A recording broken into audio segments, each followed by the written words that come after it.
పేరు అనిత. ఇవాళ AP skill development ఆధ్వర్యంలో మంత్రి సవితమ్మ గారు పెనుగొండలో జాబ్ మేళా నిర్వహించారు. గత కొంతకాలంగా ఉద్యోగాలు లేకుండా నిరుద్యోగులు పడుతున్న బాధలను తగ్గించడానికి ఈ విధంగా మంత్రి సవితమ్మ గారు జాబ్ మేళాను ఏర్పాటు చేయడం చాలా సంతోషకరం. ఈ జాబ్ మేళా వల్ల ఈరోజు నేను బెంగళూరులో మ్యాన్పవర్ గ్రూప్ అనే ఒక కంపెనీ తరపున సెలెక్ట్ అయ్యాను. నాకు చాలా సంతోషంగా అనిపిస్తుంది, ఎందుకంటే ఫినాన్షియల్గా ఫ్యామిలీకి కూడా హెల్ప్ఫుల్గా ఉండొచ్చు కాబట్టి.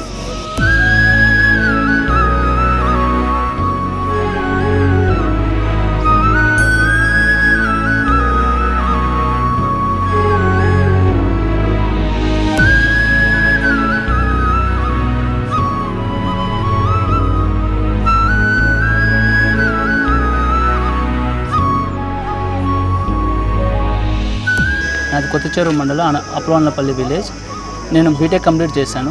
గత కొన్ని రోజులుగా జాబ్ కోసం నేను ట్రై చేస్తున్నాను. ఈరోజు సవితమ్మ గారి ఆధ్వర్యంలో జరిగిన జాబ్ మేళాకు అటెండ్ అవ్వడం జరిగింది. నాకు హెచ్డిఎఫ్సి బ్యాంక్ సేల్స్ ఆఫీసర్గా జాబ్ ఆఫర్ చేశారు.